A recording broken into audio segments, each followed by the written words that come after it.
যেহেতু ছাত্রলীগ এখন নিষিদ্ধ এবং ছাত্রলীগের সাথে তাদের অনেকেই মিলেমিশে ছিল, একটা তো সৌহার্দ্য সম্পর্ক, বন্ধুত্ব তো তাদের অনেকের সাথে ছিল। তো ছাত্রলীগের ভোট তো কোথাও না কোথাও যাবে, একটা ওল্ড টাই, ওল্ড রিলেশন, এগুলো তো একটা ব্যাপার থাকে। তো সেটার কারণে যদি পুরনো বন্ধুত্বের কারণে, সম্পর্কের কারণে, সহবতের কারণে যদি ওদের দিকে যদি কিছু ভোট বাড়েও, কাদের দিকে, মানে ছাত্র শিবিরের সাথে সখ্যতার কথা বলছেন? হ্যাঁ, ছাত্র শিবিরের সাথে ছাত্রলীগের সখ্যতা ছিল তো, এটাকে জানেন না? মানে শুনেননি? এটা আপনার টোনে না মনে না হচ্ছে আপনি আমি শুনেছি যে অনেকে যুক্ত ছিলেন, মানে ছাত্রলীগের, হ্যাঁ, ছাত্রলীগের নাম ধারণ করে সেখানে ছিলেন। হ্যাঁ, পদে ছিল। হ্যাঁ, তারপরে ওখানে শেখ মুজিবের ভাস্কর্যের সাথে সামনে রেখে ছবি তুলেছে, নেতাদের সাথে ছবি তুলেছে।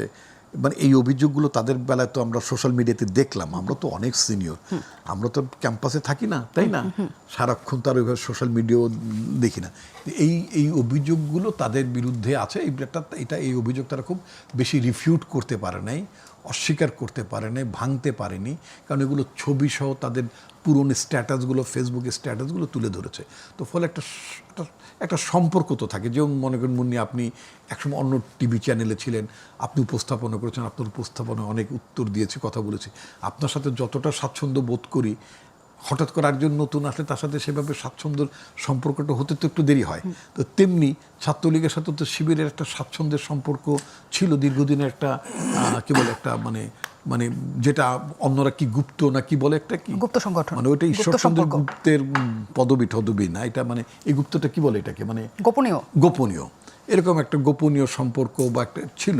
তো সেটার কারণে ছাত্রলীগের যেহেতু এখন ভোট দেওয়ার কোনো বাক্স নাই, এবং জাতীয়তাবাদী ছাত্র দল এবং তার যে মানে কি বলে, যেহেতু জাতীয়তাবাদী ছাত্র দল তার আমাদের অঙ্গ সংগঠন না, গঠনতান্ত্রিকভাবে আমাদের সহযোগী সংগঠন, বাট তাদের সাথে মূল দল তো বিএনপি আমাদের।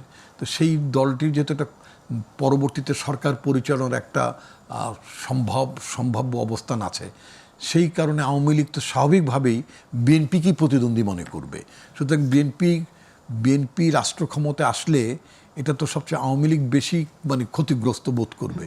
তো সুতরাং বিএনপির ক্ষমতায় যাওয়ার পথটা যাতে অমসৃণ থাকে বা বাধাগ্রস্ত হয়, একটু চাপে থাকে, এই ধরনের একটা মানে চেষ্টা তো তাদের পক্ষে, ছাত্রলীগের পক্ষে তাদের মুরব্বীদের তরফ থেকে এই ধরনের অ্যাডভাইস থাকতেই পারে।